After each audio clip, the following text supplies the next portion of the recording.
আসসালামু আলাইকুম ভিউয়ার্স, আমাদের যে গাইড হলের যে সেন্টারিং করছে দেখতে পাচ্ছেন শাটার দিয়ে। তা আপনারা অবশ্যই কিছু জিনিস সবসময় তো খেয়াল রাখবেন।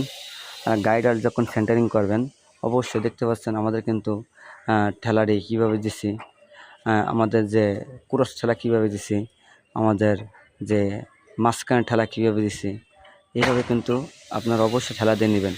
দেখতে পাচ্ছেন উপরের এক মাথা আর নিচে কিন্তু ক্লিপ মেরে এক মাথা আমরা ওপরে কিন্তু সুতা দিয়ে প্লেস করে তারপর কিন্তু আমাদের ক্লিপটা মারা হয়েছে। তা এইভাবে আপনারা অবশ্যই কোনার ঠেলাটিও এরকম সুতা দিয়ে কোনার ঠেলাটিও মারবেন, এভাবে মেরে নেবেন, নিয়ে তারপর কিন্তু জাম দেবেন। তাহলে কিন্তু আপনাদের গাইড হলের যে সেন্টারিংটা সঠিক হবে। আর একটা জিনিস খেয়াল করবেন, গাইড হল আপনি যখন ঢালাই দিবেন অবশ্যই আপনার ঢালাইটার জন্য 3টা করতে হয়। আর আপনার রডগুলো প্লেস রাখবেন, নয়তো কিন্তু আপনার কি হলে হবে না। অবশ্যই আপনি খেয়াল করবেন।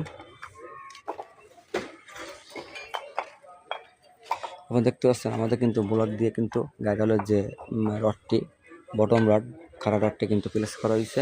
এভাবে কিন্তু আপনার প্লেস করে নেবেন।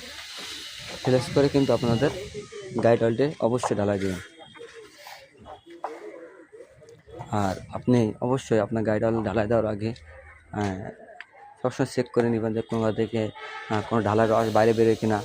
আপনি একটা জিনিস খেয়াল করেন, আমাদের কিন্তু গাইড হলে কিন্তু প্রত্যেকটা শাটারের জয়েন্টে কিন্তু ফোম দেওয়া হয়েছে, আটা দিয়ে ফোম দিয়ে দিচ্ছি। এইভাবে আপনারা কিন্তু শাটারে ফোম দিয়ে নেবেন। শাটারে ফোম দিয়ে নিয়ে কিন্তু অবশ্যই শাটারগুলো সেটিং করবেন, না কিন্তু আপনার ঢালের রসটি বাইরে বেরোবে। ঢালের রসটি বাইরে বেরোলে কিন্তু ওই জায়গায় কিন্তু পোকরা বেরোবে, খোয়া দেখা যাবে, খোয়া দেখা যাবে। আশা করি আপনারা বুঝতে পারছেন।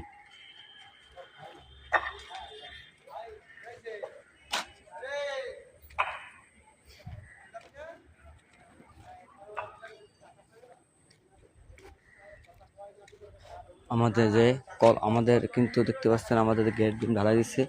গ্যারেট ডিম ঢালাই দিয়েছিলাম যে বিগত দেখাইছিলাম তোমার সেন্টারিং করার নিয়ম। তা দেখেন আমাদের ওইভাবে কিন্তু সেন্টারিং করে ঢালাই দিচ্ছে। এই কারণে আমাদের কোনো পুকুরা বেরোয় নাই। ঢালাই কিন্তু দেখেন কত অ্যাকুরেট হয়েছে, কত সুন্দর হয়েছে। এইভাবে আপনার কাজগুলো করে নেবেন, তাহলে সঠিক কাজ হবে, অ্যাকুরেট কাজ হবে।